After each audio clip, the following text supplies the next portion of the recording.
This is episode 21, so if that's wrong, you can certainly blame the guy with the moped. Oh, what a start. He hasn't had a haircut. I mean, I shouldn't be laughing at incognito muggings, because they're not funny, but I do find it very amusing that they've decided to leave your clothes.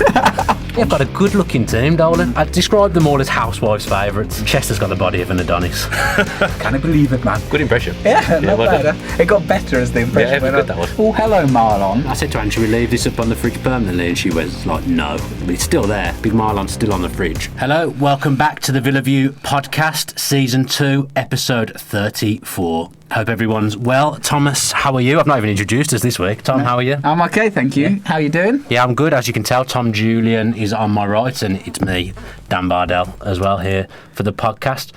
Did you listen last week? Because Yes. Dolan doesn't listen when he's not in it. Do you listen when you're not in it? Yeah, I do. I listened to most of it in a one. Am I going to have to take that phone off you? No. Because so far, twice you've played with it. No.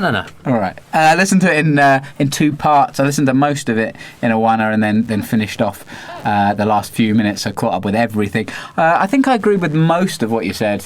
Apart from, there was a little bit of El Ghazi heat, and he obviously listened and responded this week. Yeah, he did. So that was good.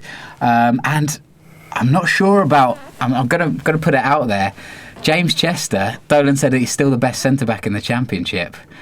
I mean, you've got to look at Tyrone Mings right now. I know, I will say, my dad very rarely waxes lyrical about anyone.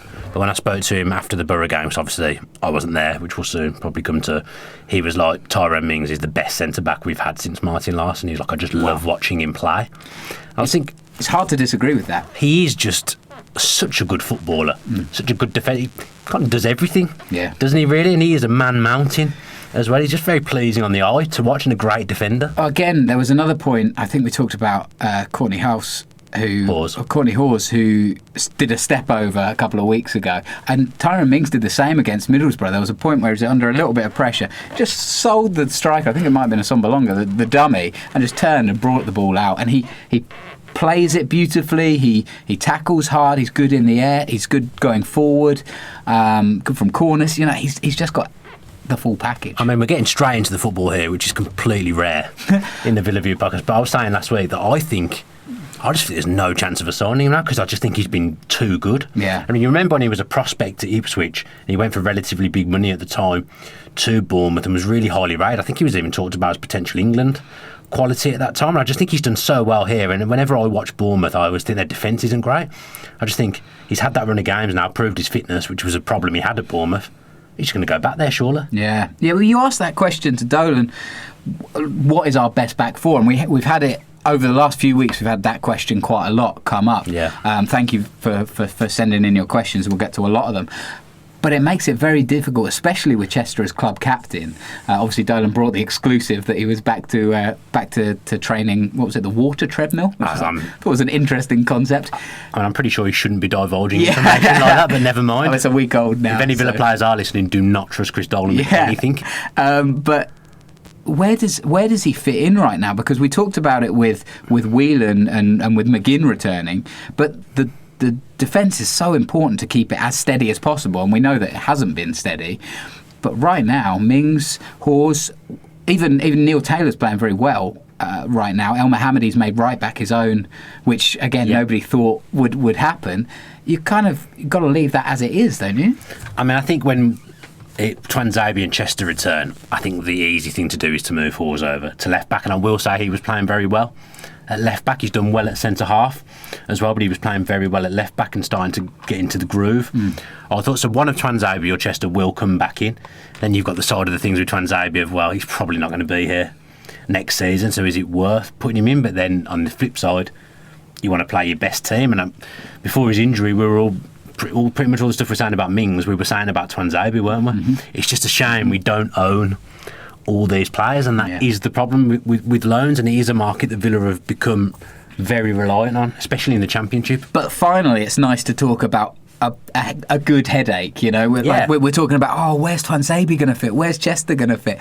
That's a nice problem to have. For the majority of this season, we've been like, well, who's going to go there? Who's going to play at left back? We're so screwed in this position. Well, I remember we were talking about, we've had like 3 or 4 right backs on the pitch at one point before Christmas. I mean, I remember seeing an Instagram post from Henry Lansbury talking about playing centre back in training. I mean, we were well short, weren't we? Especially at centre back, and like you say, it's a good headache to have. But I just think there's lots of different things around that as well. With players, will they be there next season? Suddenly, as well, we're back in the playoff mix, whereas a month ago we thought the season was over. It's all kinds of things at the moment. Dean Smith, if there'll be problems, he'll welcome. They're not even problems, are there? There'll be headaches. He'll welcome, but he's got some tough decisions to make in the next few weeks. He does, but yeah, to bring it back, I thought it was a good podcast. It's always nice to hear Chris Dolan's voice, as millions of people tell us on social media. I'm going to take that as a little bit of a shot. I swear, every time Chris Dolan comes in, it's like, it's great to have Chris Dolan back. It's like, well, yeah, I've got feelings too, you know. Yeah, I mean, I think it's Audrey Lynch is always a big fan. It's a different view of Chris Dolan. Yeah.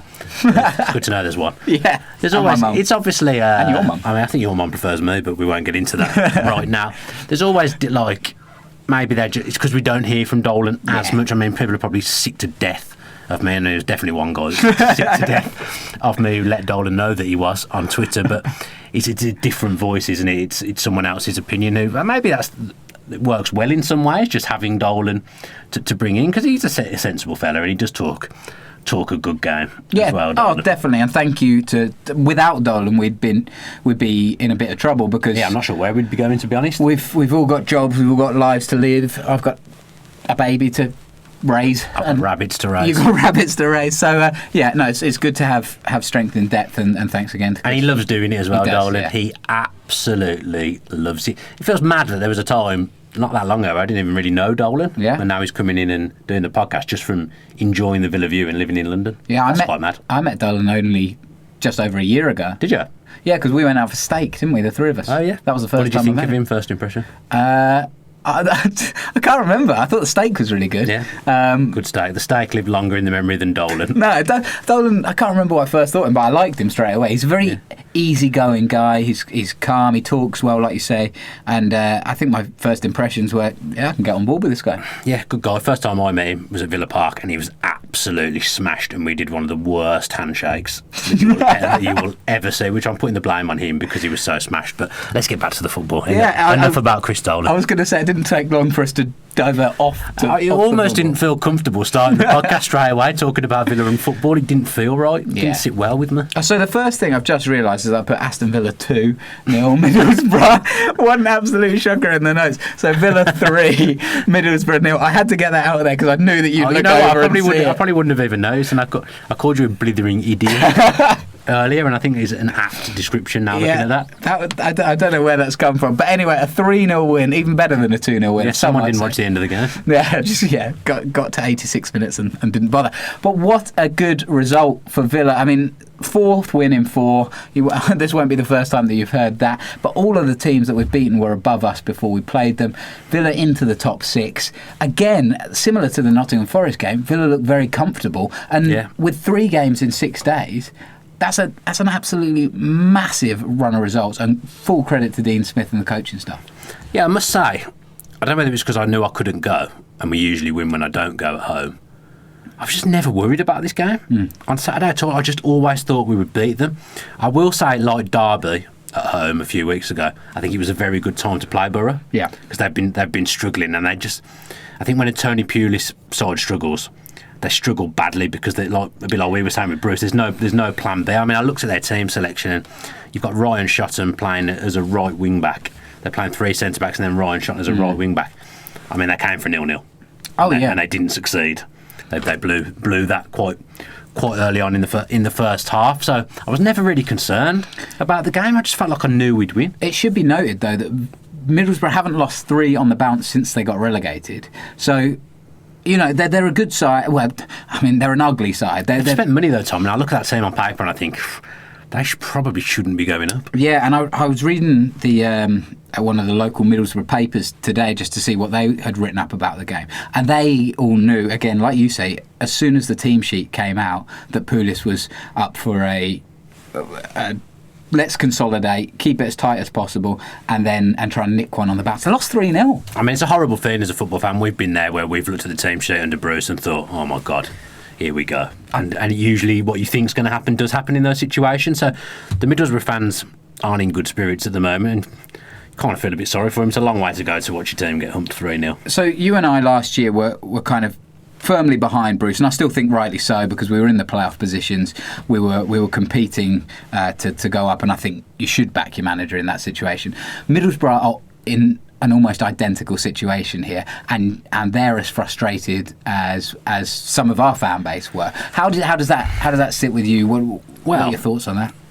You say we're in a similar situation, and you're right. It is similar, but once it got to probably even February last season, I was never worried that we wouldn't get in the playoffs. Right. Whereas you look at them now and you think they've let teams come at them and make it difficult for them, and there's a chance they won't be in the top 6. Whereas I never really felt like that with Villa last season. I never felt confident that we would definitely get top 2 or anything like that. And obviously we didn't, but I never felt that we'd fall out the playoff top 6. Middlesbrough have left themselves work to do now, and I've seen a lot of teams, a lot of fans of other teams. How Villa are the ones that have got the momentum and they're coming into playoffs in a good run, much like Fulham did last season. They came up on a good run and it just never really ended that run, did it? And they beat us at Wembley. We all know what happened and don't want to think about that day again. But we are the form side and we're getting results and we're playing well. And if we keep everyone fit, I think we'll be top 6. Because we're there now. Once you get there, you've got to stay there, and it's difficult with all the permutations of teams having games in hand and whatnot. But we're there going into the international break, and I think that's a big psychological thing as well. Because we've been in the top 6 this season since Dean Smith's come in. I don't think we have. Not since Dean Smith came in. So it's a big psychological thing, and the players, John McGinn said about they got carried away last time they had a good run. Now it feels like now they know what they're doing, and we're a better team than then as well when everyone's fit, because we've got the defence sorted out now. Well, I'm pleased you mentioned the Meatball Man, because he ran the show again, didn't he? Yeah. It seemed like everything went through John McGinn, and again he scored twice on Wednesday night, then bagged another one. Could have had another one early doors, headed just over. Yeah.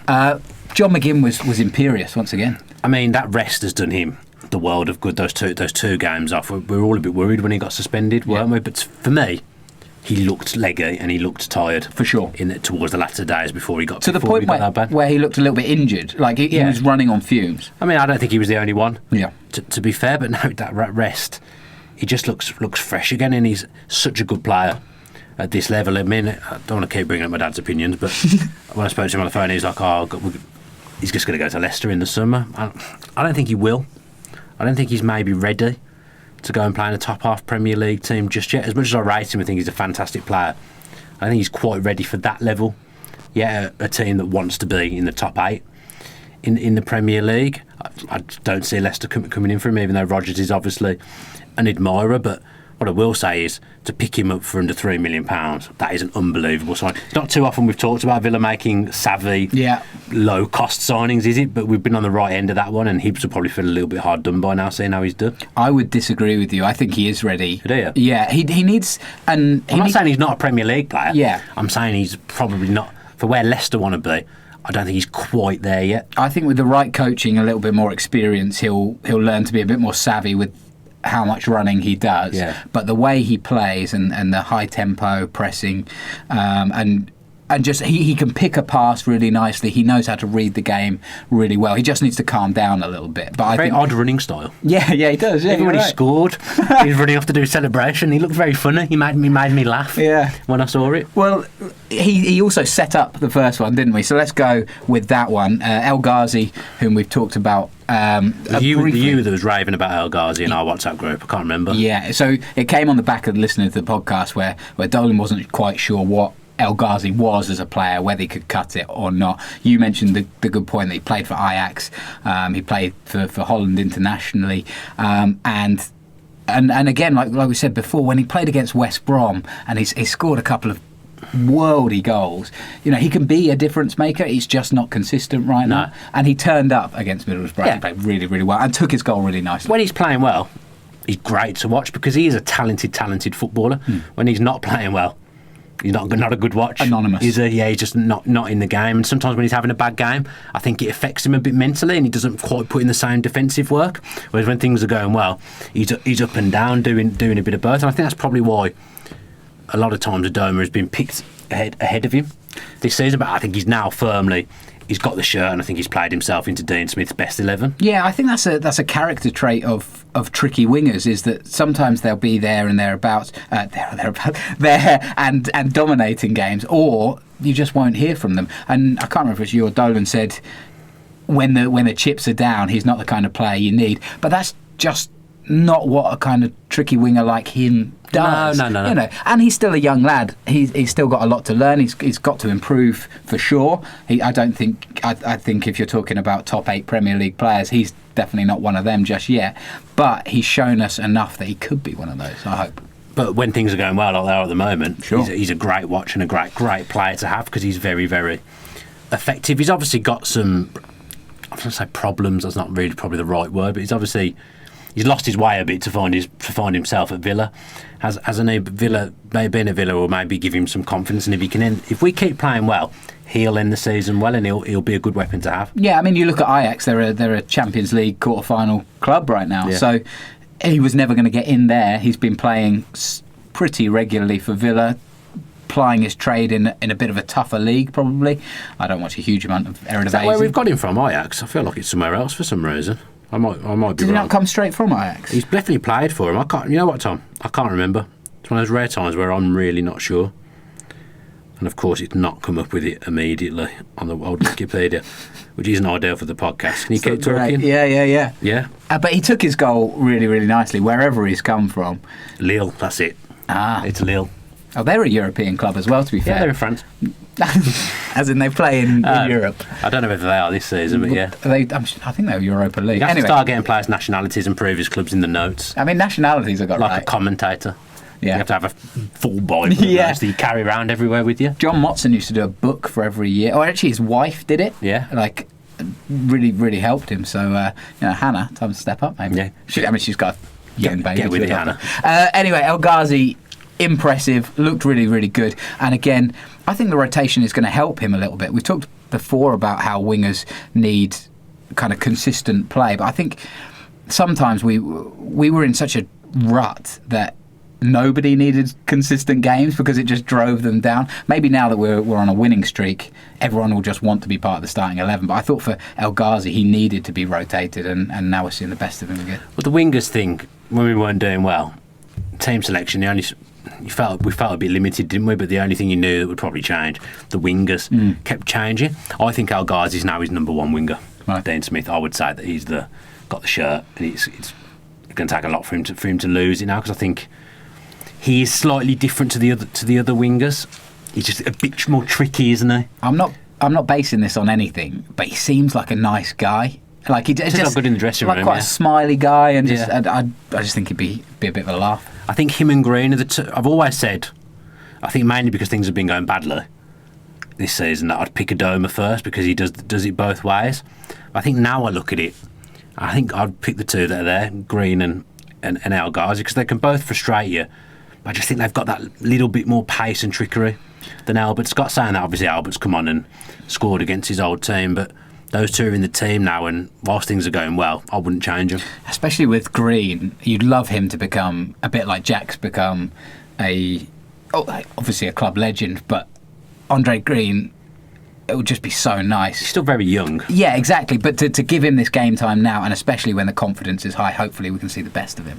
Yeah, I mean, I thought he was really good against Forest, Andre Green. Obviously, I've not seen the whole Middlesbrough game, but Forest, I thought Green was outstanding. Actually, I thought he was very good, but not much agreement on the WhatsApp group, the famous WhatsApp group. So again, this is another thing where I was like, when I was listening, I was like, I'm not totally sure, because I saw you tweeting about it and people kept coming back going, oh, Andre, what a brilliant game, and I was just like, he was okay, and did a couple of really nice runs. I thought he was okay, and then Dolan was like, oh yeah, I just didn't think he did that much, and I was totally in agreement with Chris Dolan. It's funny what you see, isn't it? Yeah. And I didn't think anybody. That's what makes football so interesting. He definitely didn't play badly, but I didn't think he was a standout performer. But I would love him. I'd have said that night he did more than El Ghazi.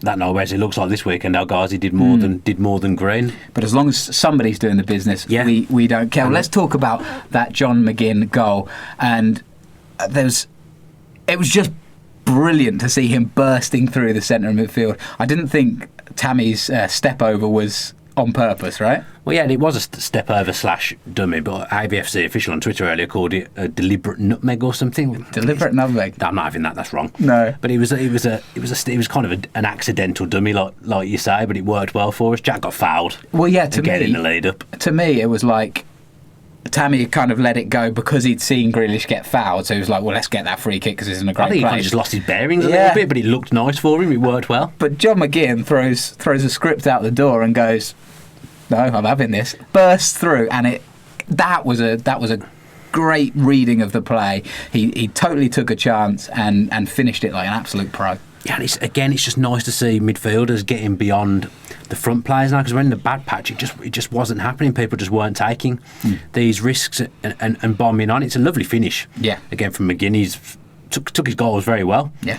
In the last week, which is good to see. I think he's on 5 now for the season. McGinn, I'm pretty sure Connor's on around 5 to 7. I think he's on 7. Connor as well. Jack's scored. Feels like he's scoring more than he used to as well. I think he's on 3 now, but has obviously missed a chunk of the season. It's good to be spreading those goals around again, because Tammy's not scored in the last few games, but McGinn has been the one that stepped up and got a few goals. As I say, wonderful finishes, and it just shows the confidence that he's got at the moment. Totally. And shout out to referee Darren Bond, who played an excellent advantage to make sure that all happened. I think those are the things where the referee doesn't get the credit he deserves, because he could have blown straight away, let the play go, and we scored just before half time, which is a huge goal and kind of kills off Middlesbrough a little bit. So I look at that and think, the ref done what he should do.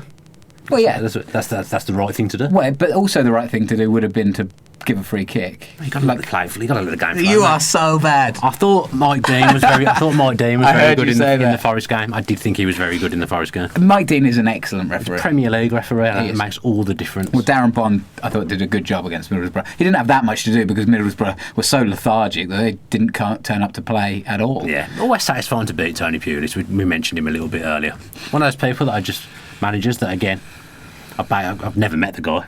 I just don't. Something about him I don't like. Is it a style of football? He's quite. I don't like that. But I don't know. It's, even his post-match, he was talking about as if Middlesbrough were really, really unlucky. But watching it back, were they? Yeah, I read that. He kind of said that Middlesbrough, none of the 3 goals were goals that he would usually concede. It's like, well, you did concede them. Yeah, mate, you picked that too. Yeah. You set them up in that way. Very excusey, maybe.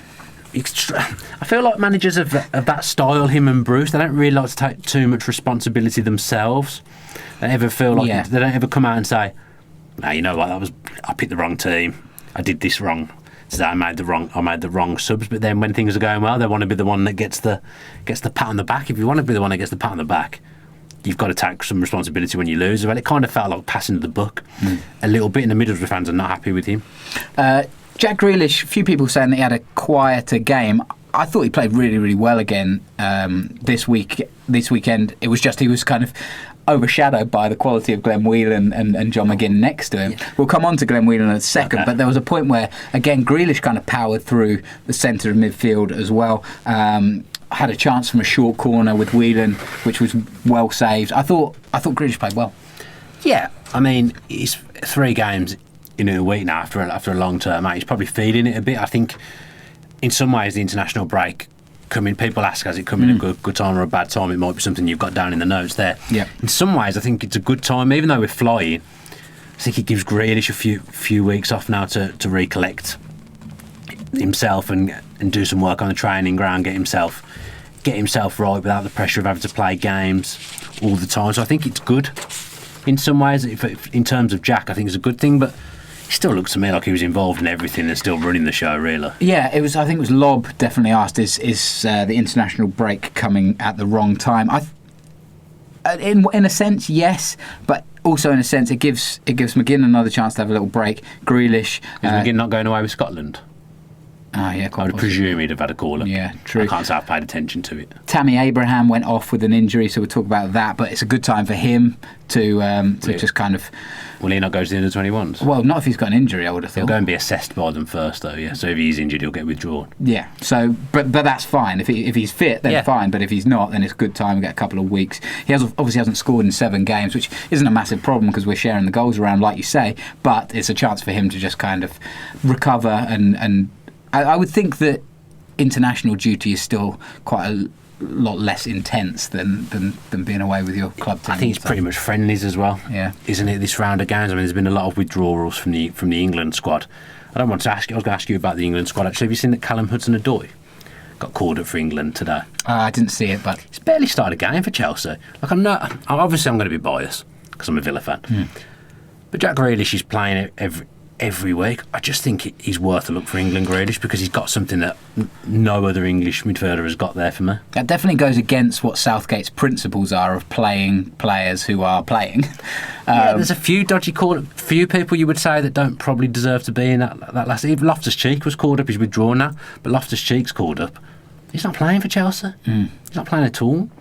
Like, I know Jack's playing in the Championship, but Mason Mount, it felt like, he scored a couple of goals. Let's get him in the squad playing the Championship for Derby. I just think Jack. I do think it's starting to get wider recognition now. In some ways, maybe we don't want it to get the recognition, but Harry Redknapp's been waxing lyrical about Jack today. I just think he's worth a look for England because there is no other player out there like him who's English. Well, I think the Birmingham game put him back on the map because obviously for the wrong reasons, but then he goes and scores the winner, and then people go, oh yeah, but he's absolutely class, and he's been doing it. He played well against Nottingham Forest, played well again at the weekend, and now, like you say, people are starting to pick up on that once again. I think I talked about it with you a couple of weeks ago. My dad doesn't follow Villa and was just like, yeah, Jack Grealish overrated, dives quite a lot, and he's wrong, but it's not necessarily surprising because he's been injured for so long. Now he's coming back, he's getting the game time on telly as well, and it's clear for everyone to see that he is one of, if not the best midfielder in the Championship. I think he's the best player in the Championship. Yeah. I think he's so good. I mean, Pat Tully might want to turn this off the next couple of minutes here, but I just think he's unplayable. Yeah. I think he's phenomenal. Like, totally. One of the best players, one of the players I've enjoyed watching the most for Villa in my time as a Villa fan. Maybe that's something to do with the way he's come through and stuff, but I just love him. I think he's class, and I think he's worth a look for England. I agree with you. Hudson-Odoi's getting a call up, playing 5 minutes in the Europa League here and there. For what Jack is and the position he plays in and the pool of players in the England squad, Jack should be there, in my opinion. I think Southgate set his stall out when he called up Mason Mount, and because he's done that, Jack Grealish has done everything and more that Mount has done, and like you say, Hudson-Odoi not even playing. Grealish definitely deserves to at least be in contention, and I'd like to know how close he was to getting in that squad, because he definitely, on the back of the last 3-4 games, he definitely deserves that.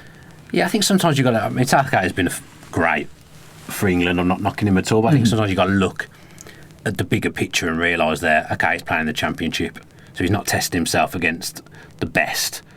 But some of the people that are playing the Premier League, some of the teams in the Premier League are not great. I would say there's not much difference between some teams in the Premier League and what we see in the Championship. And if anything, it's a more rough physical league. You have to have a bit more about you sometimes in the Championship.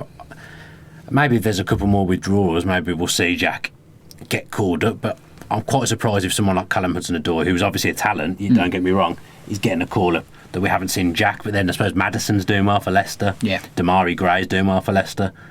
They're not in there. Yeah. So, yeah, it's a weird one. Obviously, we're going to have a bit of a bias because we're Villa fans. Yeah. And I know how good he is and I know how different he is to what we have. The positive for Villa is that he is still just coming back from injury, and I'd like to... Yeah, that is a positive. I think that the Villa training staff and physios have dealt with him really well. Dean Smith's taken him off in incremental stages. They had 90 on Saturday, didn't they? Yeah, but kind of built him up to that, which I think has been really, really helpful. And they obviously dealt with him the right way. They didn't rush him back, even though we were playing very, very poorly. So he's come back at the right time. And the good thing for Villa is he's not going to go away with England right now, and that's good for him to just continue that rehabilitation. I just like to see Villa players in the England squad, and obviously it's not been something we've seen for a long time. Well, the one midfielder that we haven't talked about from Saturday was Glenn Whelan, who was absolutely brilliant. And again, he has turned so many people around in their opinions of him. We're now getting a lot of should Whelan get that 1-year contract extension. He talked about it last week, potentially expensive on the wage bill, but you do need some experience, and Glenn Whelan has another year in him, especially if we're in the Championship. Yeah, and I don't actually think he's doing anything much different to what he's always done. I think we're just playing better as a team, so he's getting to use the ball a bit more. He's got good good distribution, Whelan. He's had a couple of high-profile mistakes, which when you're doing badly, Villa fans jump on. Now, I'm not saying that's right. Because he's not like a great watch. He's not aesthetically pleasing, is he, Glenn Whelan? But I genuinely don't think he's doing anything too different to what he's always done. And I've always rated him and thought he's a useful player. Don't tell his wife that you don't think he's aesthetically pleasing. No, I'm not. I mean, he's a good-looking guy. Obviously, I'm not talking about that. I'm talking about the way he plays the game. He's kind of no frills, no nonsense. He's an old-fashioned footballer, I would say. But I genuinely, he obviously had a very good game on Saturday, and I've not seen the 90 minutes back. He's been our best. He's been one of our better players for the last 2-3 months. When we were going through a bad run, I thought he was one of our better players. I really like him. He's a good character. He's well liked in the dressing room. He's a good leader. I think he does a lot of things that you need at championship level. I'd be inclined to keep him around, but I suppose it depends on. For example, if we're going to sign Tom Carroll, probably if we're in the championship, I'd say Glenn Whelan will be gone. I don't know. Tom Carroll's a weird one, isn't it? He's made the notes because once again he's not playing. He's not come on.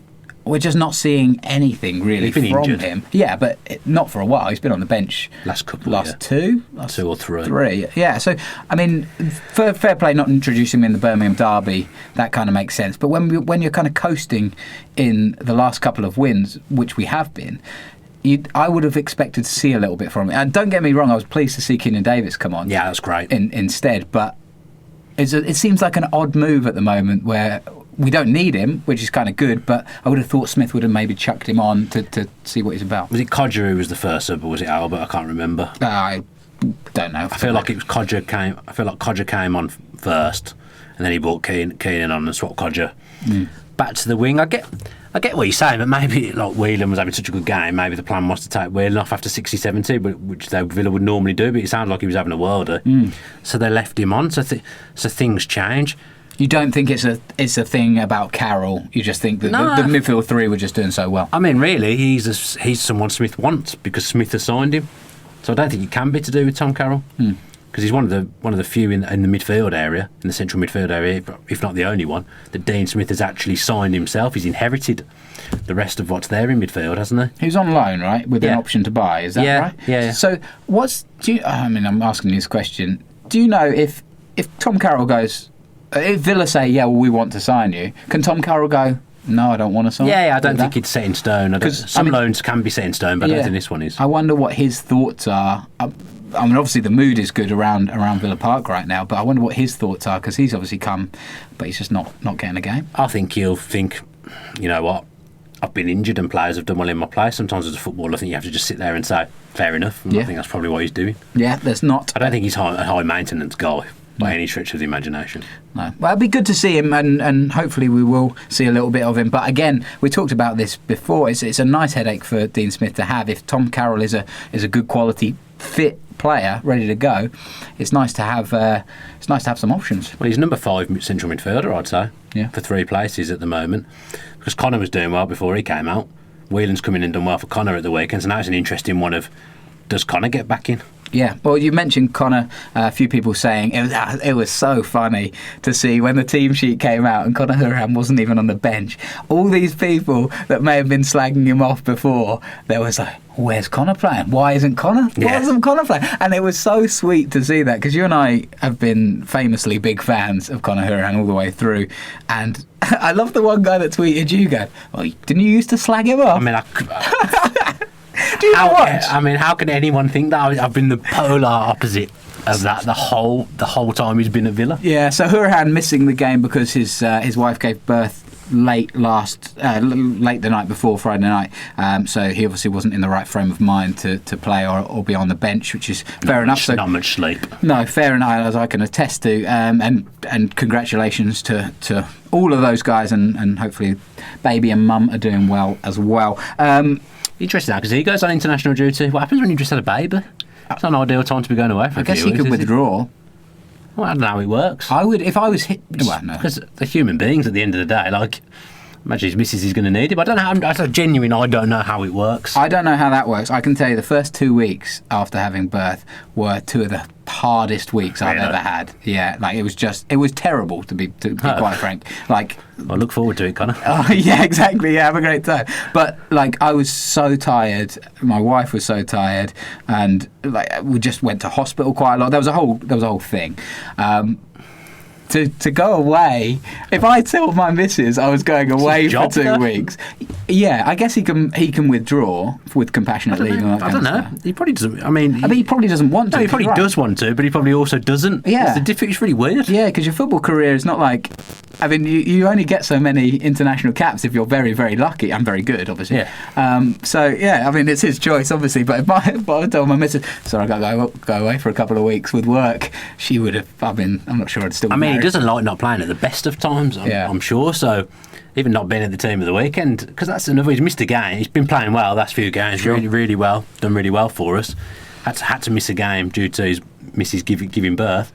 And then someone's come in and done well. It's like a weird scenario, isn't it, really? Someone else has come in and done well in his space. Now what happens? Yeah. Well, I mean, again, Dean Smith has that decision to make. Good to have options. Yeah. Good to have options again. Absolutely. We talked about this briefly. The style of well, we haven't talked about Adoma's goal. We kind of missed that out in all the pregnancy news. Bad goalkeeping. Did you think? Oh yeah. Yeah, I mean, again, it was. As I said before, it was nice to see Keenan Davis on the pitch. I'm pleased with. He had the pot shot. I thought the build-up play was really, really nice. It seemed to get almost everybody involved, and it just shows we're playing these little passes all the way around. Keenan Davis has the chance. Ball gets spilled, and you've got to follow in. Isn't that like what you're taught on the first day of simple football training? Follow the loose ball in, because you're going to get 6 to 10 goals a season like that. Michael Owen just used to score goals like that for fun. He didn't look delighted to be scoring against his old team, did he, Albert? Very muted off the back of him. He's not scored many this season. Do you think that's partly because he was almost going back there in January? Don't know. In the summer, wasn't it? In the summer. Was it in the summer? I don't know. Oh yeah. I just think he was trying to be respectful, probably, but he just didn't look too pleased at all. Great to see Keenan Davis back though, because when Abraham isn't on the pitch, I think even though he's not as good a goal scorer as Abraham, I think his hold-up play is as good, if not better, than Abraham. I just think he's a more like-for-like replacement than bringing Codger into play as a lone forward. I think I'd much prefer to see Keenan Davis there. So again, it's a good option, because if there is going to be, if we've got 8 league games, we're hoping there's 3 more games after that as well. We're going to need options. We're going to need to be able to rotate a little bit, and having players that are useful and in form on the bench is a good thing. Totally. Hypothetical question. You are a player and you've made a move and you score against your old club, neither of which are Villa. You've never played for Villa. Okay. Unfortunately. Sorry about that. Maybe you can finish there. Do you celebrate, or are you the respectful type? I guess it depends on the circumstances in which you've left. If you're being pelted and booed all game before you score, you're going to celebrate, aren't you? I don't know. I mean, it's very hard to imagine this scenario. It's very hard to imagine a scenario where I'm a professional footballer. Where you suffer 2 teams. And people are paying millions of pounds for me, I'm presuming. Yeah, it's a difficult scenario. It's fair enough. James Pearson, I thought Neil Taylor had a solid performance. He actually had a soiled performance, which I thought was kind of gross. Had a solid performance the past 2 games. Difficult to see Twanzebe and Chester fitting back in. Nice problem to have, though. Yeah, touched upon that a little bit. I mean, I think Taylor's done a wonderful job, and again, it'd be harsh to remove him come Blackburn. But I think that will be what happens. You think? Yeah. Well, no, maybe not Blackburn straight away, but I think certainly going into April, I think Twanzebe or Chester will come back in. It was interesting that Hawes was talking about that John Terry's been coaching him about playing on the wrong side. So obviously he's left-footed, playing at right centre back, and like coaching him through that. Because I was thinking, well, Mings is better on his right foot. I was surprised Mings wasn't playing right centre back. Now the more I've thought about it, if Mings is the one who's comfortable on the ball, bringing it out of defence, again, it makes sense he's playing on his right side, on his left side is his correct side. He's much more comfortable there. Yeah, if you haven't seen this, it's in the Express and Star. Hawes talking about the Express and Star, I think. Yeah, they put out a lot of good articles. It's easy to read as well. It's not full of adverts. Like it does annoy me. It does really. Yeah, so this is really. No offence, Matt Kendrick, because you know I like you. Oh, it's no offence. It's the way the newspapers are run nowadays. Not their fault either. Not the good old days. Anyway, this is from the Express and Star. Quite a good piece about Courtney Hawes and the impact that John Terry's having on him. I've been looking at my clips with John, and he's been first name basis, nice. And he's been helping me a lot because he's played on the opposite side, being right-footed and playing on the left. He's helped me a lot dealing with things on and off the ball, so it hasn't been much of a problem for me. I've played on the left of central defence before. On the right, it's very different. To be fair, I felt comfortable, and I like to think I'm confident and comfortable on the ball, and we've seen that comfortability from both our centre backs, haven't we? Yeah, when I spoke to my Wolves friend before we signed Courtney Hawes, and I was asking him about him, he was saying he's okay on the ball, but he's not brilliant. I'd say he's better than okay. I'm not saying he's at Mings' level on the ball, but he's good on the ball. Hawes, and again, it just comes back to, it makes me laugh. The pelters he was getting at Brentford when I was at the away game. He didn't have a good game. Not saying he did, but it was a difficult night for Villa all round. Was that his first game? His first start, Yeah. I believe. He just got pelted, and I just thought, Christ, it's his first game. Give the lad a chance. And now everyone's like, oh, what a signing! He's got his own chant. Everything's going well for him. You've just got to be patient. Absolutely. We talked about it on our WhatsApp group. I'd like to do a video at the end of the season of what we've learned, and one of the big things is just give players half a dozen games before you start lambasting them. Yeah, because things just don't lambast change. people. Well, yeah, true, but things change in a blink of an eye. And Courtney Hawes arrived. He didn't know the system. He wasn't fit. He hadn't played a lot. I mean, there wasn't much system going down when he first arrived. Sure, exactly. But how do you fit into that if there's nothing around you? And credit to Smith and John Terry and Hawes himself, because he's only 23, and now he's a quality prospect. He's a player and someone that we could potentially pick up for very, very cheap. I mean, he's the one that we will be signing, yeah. I believe. I think we're pretty much guaranteed to pick him up at the end of the season. It's a done deal. We've just got to activate it. As far as I know, because he ain't getting at Wolves. Yeah. He's just been a good signing, and again seems like another good character. They also not good characters at the moment. When things are going well, everyone's obviously suddenly pops up a bit more on social media, don't they? And everything seems all jovial. Players can post things because they know they're not going to get pelted for posting stuff that they would get pelted if they were losing. So it's just a good time, and it's good to be happy. Again, I'm slightly concerned about the Sheffield Wednesday game. I've got a bad feeling about it. Seeing Bruce again. Would you want to go? Should we have a look at the fixtures? Well, I've given you the perfect segue in. Yeah, totally. All right, so like you say, there are 8 fixtures left in the league. Season's flown by again, by the way. It really has. Yeah. But I felt like it was very long in January. Yeah. Christmas, we were ready for it to end. Yeah. Just after Christmas. All right, so shall I go through these and you tell me what you think? I mean, you're the boss, Tom. All right, so after the international break, Aston Villa at home to Blackburn. I mean, I'm sorry, when I looked at the league table earlier, because I did do a little bit of visual prep, I was surprised they were so low, because I felt like they were up there. I mean, they're probably not actually that far off as points-wise. 10 points. 10 points, yeah. I mean, 10 points. We were, 15 points off Middlesbrough? I mean, they'd have probably taken this at the start of the season, first season, back in the Championship. I'm going to need some rapid-fire answers. Oh, yeah, we'll win. I think we'll win. Sheffield Wednesday away. I just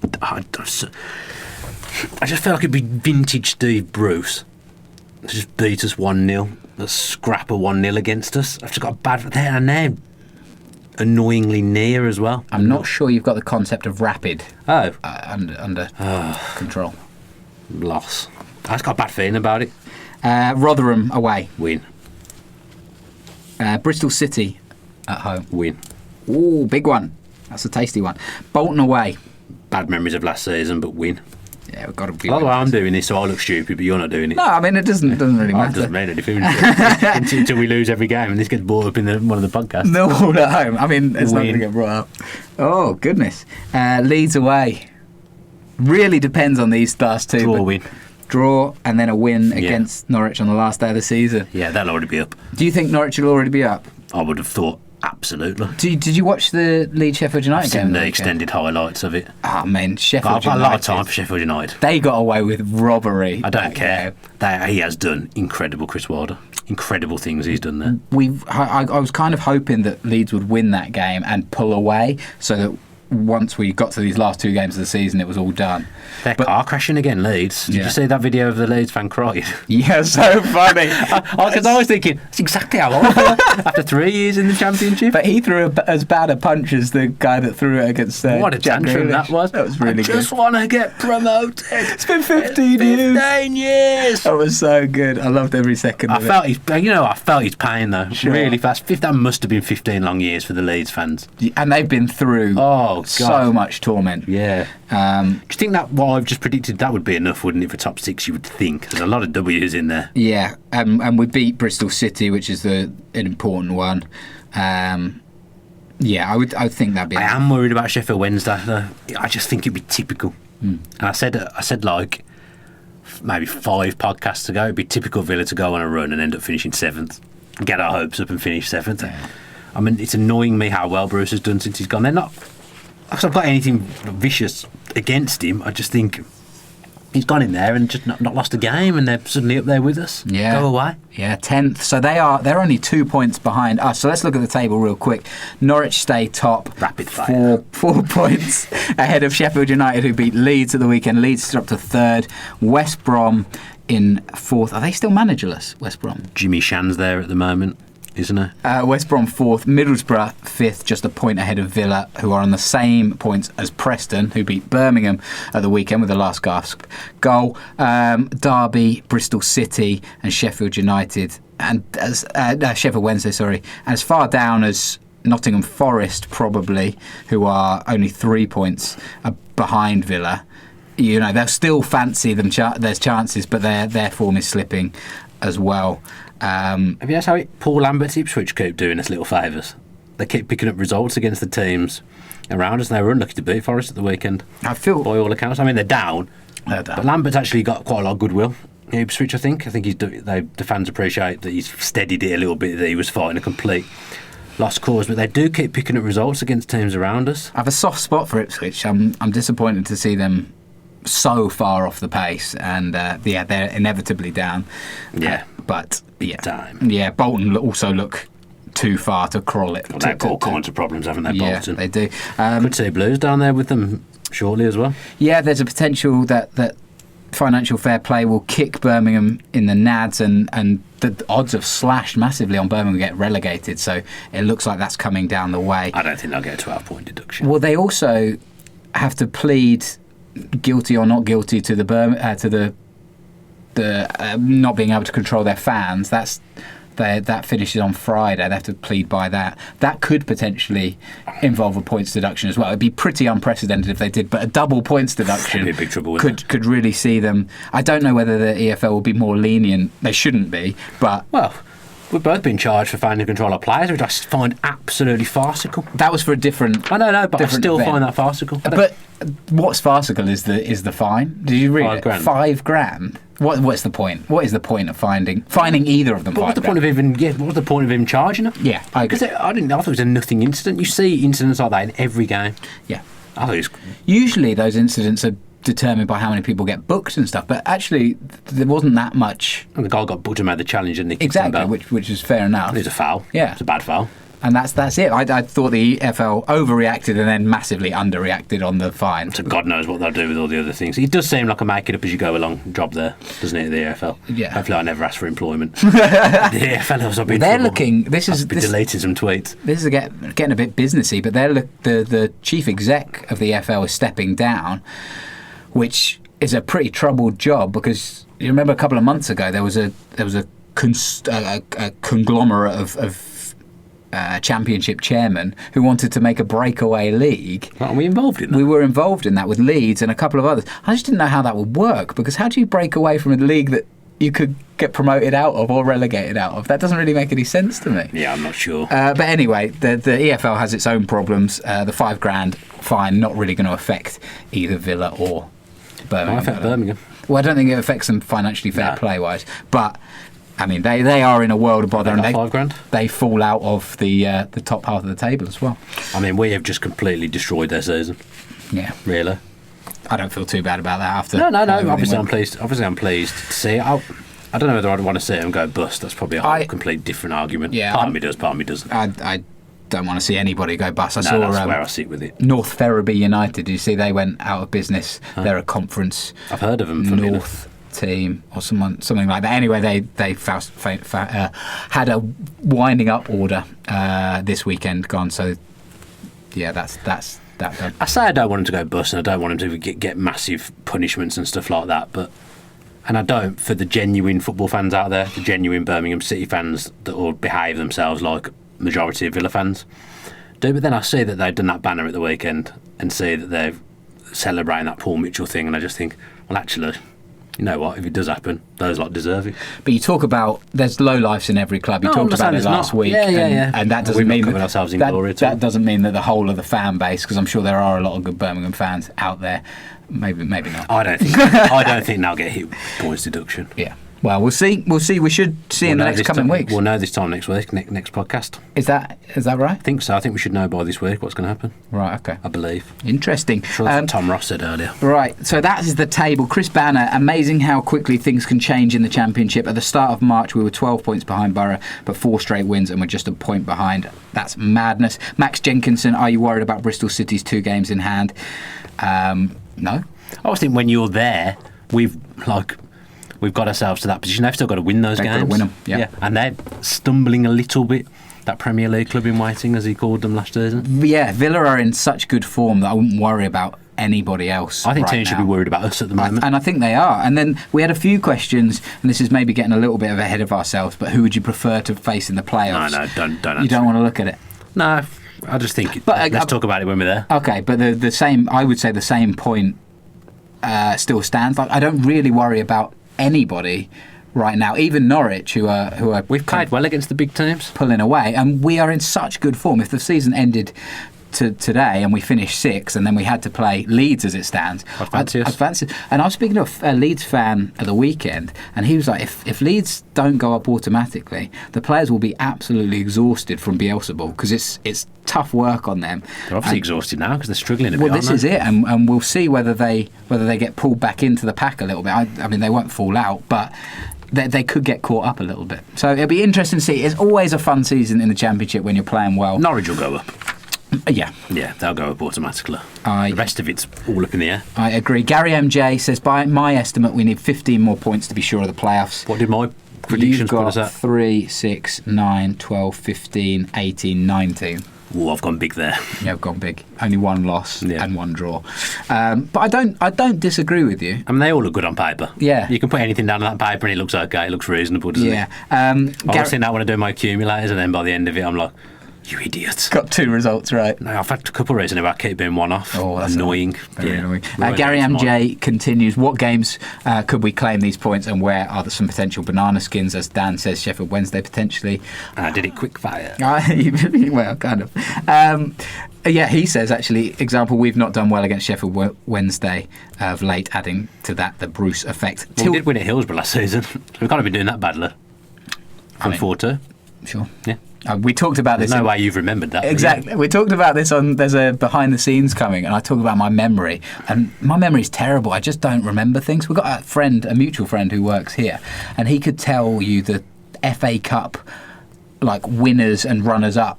Who's that? Sam Rhodes from like 1970, and he's a Chelsea season ticket holder. Can tell you every game that Chelsea won, lost, draw. Yeah. My memory just doesn't work like that. Anyway, it just doesn't work. I think full stop. Tilted 24/7. What are your realistic expectations for the rest of the season, and where do you genuinely see us finishing? I had a 6th, I think, when we did our predictions right back at the start. Did you? There was a lot of delusion knocking around at that point. I went for 6th, I think. I think I went for 4th. If I was offered 6th, take it for sure. Yeah. Yeah, as I'm sure you would. As I'm sure most would. Absolutely. I can't believe we're almost at 55 minutes. This is good. One thing I wanted to mention from the Middlesbrough game was the Tommy Robinson fans on the bus wearing Tommy Robinson fans. I guess they are Tommy Robinson fans. They're very masculine, mate. They're pretty big fans. Middlesbrough fans wearing Tommy Robinson masks. Why are they wearing them? I saw it, but why? I've got no idea, because they're idiots. Well, yeah, there is that. I mean, you deserve to come to Villa Park and lose 3-0. Seb D. White sent a perfect tweet where you lost 3-0 to goals from a Muslim, a Celtic supporter and a black player. You must be absolutely fuming on the bus back, lads. I love that. Good tweet, that is. It's an excellent tweet. 1 tweet of the day for me. And, yeah, I mean, what are you doing? You're just idiots, aren't you? Yeah. Not got a lot of time for Tommy Robinson, if I'm being honest. Nothing more to say on that one. Tammy Abraham, we touched on briefly, substituted in the 71st minute. Hopefully, nothing too serious. Birmingham Mail did note that he went to sit on the bench rather than going down for treatment. He'll be all right. He'll be grand. Hopefully, he'll be okay. Add to those 21 goals he's already scored. Yeah. We really thought he was going to hit 25. I'd have thought he would have hit it by now, the way he was going, but he has slowed down, hasn't he? He has. And it's good because everybody else is scoring as well. Okay. Villa has a playoff final question. Villa win the playoff final. What's for dinner? Indian, Chinese, liquid only, or other? You'd be out all night, wouldn't you? You were out all night after the playoff loss. Yeah, very upset. I was out till 5 a.m. Liquid, I'd imagine. I think we'd go out. Yeah. Big. Yeah. Yeah. Well, you are a party animal after all. Would you be allowed to go out? I'm not sure. Oh, yeah, special occasions. No. You'd be back home. Bank holiday Monday, isn't it, after? It's not ideal, that, because there's obviously work the next day. Bank holiday Monday? The game's on the Sunday. That's Monday, isn't it? Is it? I'm pretty sure it's Monday, yeah. I'm not 100%, don't quote me. I don't think it is, because I think I'm on holiday. I'm pretty sure it's the Monday, mate. If it is, then that's an absolute result for me. Is it? Yeah. Well, we've got to get there first. Let's worry about it when we're there. Fair enough. Let's not get ahead of ourselves, Thomas. Yeah, Birmingham and Villa also charged. We talked about that. So we've kind of gone all over the place. One thing you wanted to bring up was Big Ron's 80th birthday. Obviously, he was the first manager the manager side that I supported as a child. 80 years of age, Big Ron. So happy birthday. Long time listener, Ron Atkinson. Ron Atkinson was the manager kind of just before I became a fan. I'm that little bit younger than you. So, I don't have a huge amount of memories. You got a favourite memory? Well, obviously the Coca-Cola Cup in 1994. The season we went close to winning the league was the season before I became involved with going and supporting Villa properly and whatnot. But just when Villa fans talk about his teams, they talk about them being exciting, proper teams, proper good times. Under Ron, I mean, except for Brian Little, he's the last manager to have won anything for Villa as well, isn't he? So yeah, just happy birthday to him. Some good memories. The Tranmere games on penalties into Milan, on penalties as well. I can remember that I barely could see because everyone was standing up and celebrating on the pitch and stuff. Just some good memories of Ron. Is that when you used to take your little crate? I can't remember if I'd have still been in a crate at that point. I love that. I love the fact that you used to take a crate to stand on at games. I think it's brilliant. Yeah, but I wouldn't have been alone. But a lot of people my age would have been doing it. But that's such a beautiful, time classical thing, isn't it? Yeah. You just don't get that anymore. I would love to see a little kid turn up with a crate to watch the football. I mean, I'm surprised that we even had a crate anywhere in the house because my mum's so anal about stuff being tidy, whereas I can't imagine that we were allowed to have a milk crate anywhere near the house. He probably lived outside, didn't he? Let's face it. Yeah. History of the milk crate. Luke Roper competition finally has come to an end. Alex Withy's received his prize. I've done my duty for once with the competition. So yeah, enjoy spending the £100, Alex. Congratulations. Yeah, good. And finally, we want to touch on a serious point. I'm hoping you've got it down there in the notes. I have, yeah. Well done, Tom. We had a tweet from a relative, I think, of Mark Sadler. Yeah. I can't remember exactly who it was, which relative, brother. I can probably tell you. Yeah, please. Yeah, anyway, Mark Sadler is going through immunotherapy treatment, which he's got a very rare... Richard Sadler, thank you. So...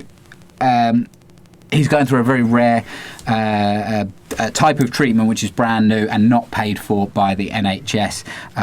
It's a rare type of cancer that they're trying to treat with this new treatment, but it's a type of bowel cancer. I believe he had bowel cancer, then was in remission for 5 years. You think everything's good, and then it hits you again. Spread to other areas. Yeah. So as well. The Sadler's family and friends are trying to raise £30,000, which is how much this treatment costs, which is just a huge amount of money. They've already done 25k in just over 4 days, which is absolutely amazing. That's incredible.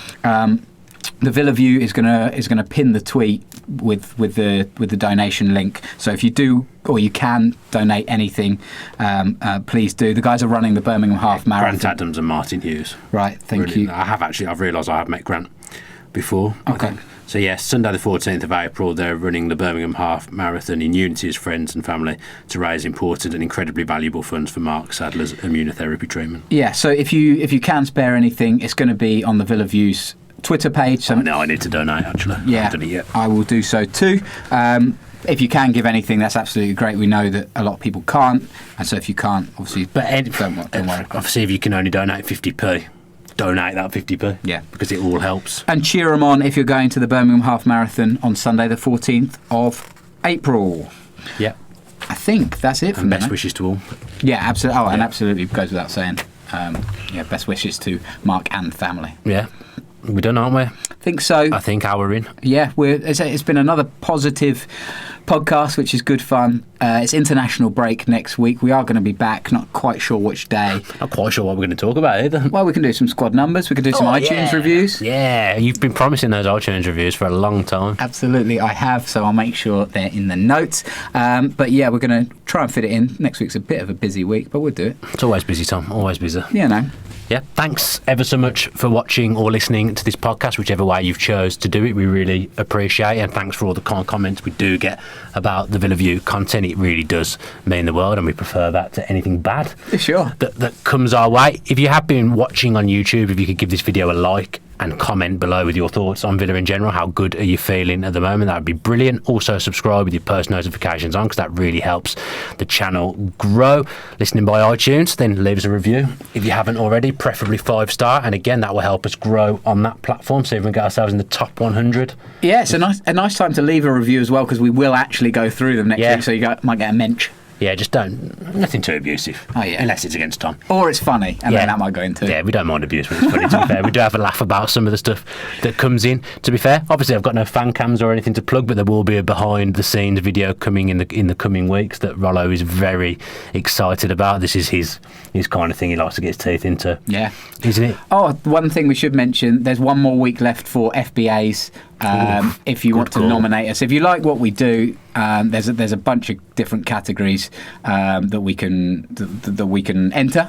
So if you like what we do, again, all of the information will be on the Villa Views Twitter pages and whatnot. So we'll get it put in this video. Actually, I'll get Rollo to put it in this video. Good shout. That would help. I'm sure he probably does it already, and we've not noticed. But yeah, if you do like it, if you do like what we do, we obviously don't charge anything, and you know, this is good to help us grow. So if you can take 10-20 seconds to do it, we really appreciate it. What I will say is obviously we went to the FBIs last year and lost. Yeah. I wouldn't like us to go to the FBIs and lose again. I feel like there'd be a bad omen if there was playoffs in the picture again. What I'll say on that is this kind of nomination process is just that. I think if we do get nominated, then there's another vote. So we're going to ask for your votes all again if we do get through. You're going to be sick of hearing about the FBIs, hopefully.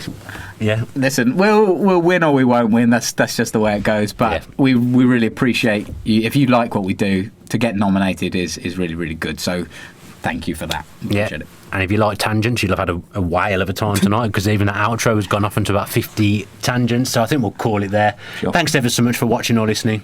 Bye. Up the Villa. Not doing that wave again. That was silly. Very silly. If you enjoyed that video, why not watch another? Click the video choices on screen now to go and watch them in full. Be sure to subscribe to the channel by clicking our logo there on the left. Easy peasy.